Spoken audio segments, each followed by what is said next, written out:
Talk about energy profile diagram. Energy profile diagram is a graph that shows how energy of a chemical reaction changes from reactant to product. It helps us to understand energy changes during the reaction. What is the activation energy? Whether a reaction is exothermic or endothermic. The overall enthalpy change, delta H, how much energy is released or absorbed. So axis of an energy profile diagram. On y-axis we have energy in kilojoules or joules. That's depend on the reaction. On x-axis we have a reaction pathway or reaction progress. Activation energy we have discussed in the last lecture as well. That is the minimum amount of energy required to start a chemical reaction. Okay. Key points: every reaction has a activation energy. Okay, reaction must gain this energy before they can form product. Catalyzed lower the activation energy. We will see all the diagrams. Exothermic energy profile: reactants have higher energy than the products. Energy released to the surrounding, delta H is negative. Here you can see that that is a energy on y-axis. On x-axis we have a reaction progress. That arrow shows us that the energy released, okay, how much energy is released, and that arrow shows us what is the activation energy, how much energy is used to start an reaction. Okay, and this is the energy change of reactants to the product, and this should be, for example, that is 50 minus 30, so that 20 kilojoules of energy has been released into the environment. Okay, if you want to go deep, we are giving online classes, so you can check on them as well. I have shared my number and email address. Endothermic energy profile: so products have higher energy than reactant. Energy is absorbed from the surrounding and delta H is positive. Now you can see that is energy in kilojoules, and via x-axis we have a reaction progress. Now this delta H is the energy absorbed.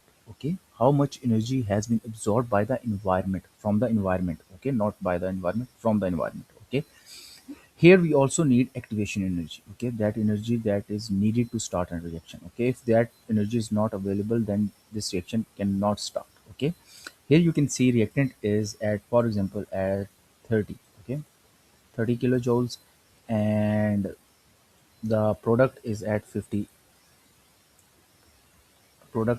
Is at 50 kilojoules and reactant is at 30 kilojoules. So 20 kilojoules of energy has been absorbed from the environment. Okay, enthalpy change is the difference in energy between the reactant and the product. Okay, delta H is equal to the energy of a product minus energy of a reactant. Okay, if delta H is less than 0, energy of the product minus energy of the reactant is less than 0, so that means it's an exothermic reaction.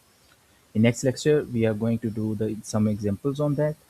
Endothermic reaction is when delta H, energy of a product, is greater than energy of the reactant, that is endothermic. Effect of catalyst. Catalysts provide a alternative reaction path with lower activation energy. Okay, that is the work of the catalyst. Catalyst decrease the demand of the energy. Okay, impact of catalyst: speeds up the reaction. It is not used during the reaction. That is the important thing. Okay, catalyst didn't use during the reaction. Does not change the energy of the reactant or product. Okay, does not change delta H. Okay, now you can see here that is a reactant, that is a product. Okay, energy will remain the same, but by using catalyst. Before catalyst we have the energy profile of this, for example, that is 50 and that is 90 joules, 90 kilojoules. Okay, so we need just 40 kilojoules of energy to start a reaction. Okay, but when that I make with catalyst, that is in yellow or orange, you can say, here the energy we needed is 80 kilojoules. Okay, so we need 10 kilojoules less energy to start a reaction. That is very beneficial when you are doing it on industrial scale. Energy comes from burning of fossil fuel, and fossil fuel cost money. Okay, comparing exothermic and endothermic reaction. Feature: heat transfer. Exothermic reaction releases heat, whereas endothermic absorbs heat. Products have lower energy in exothermic, but in endothermic it has more energy. Okay, reactants have high energy in exothermic but lower energy in endothermic. Delta H is negative, that is the most important thing you have to remember, and delta H is positive in endothermic reaction. Surrounding get warmer because heat is released, for example, combustion, whereas photosynthesis, endothermic reaction, heat is absorbed. So if you want to go deep, we are giving online classes, please contact us.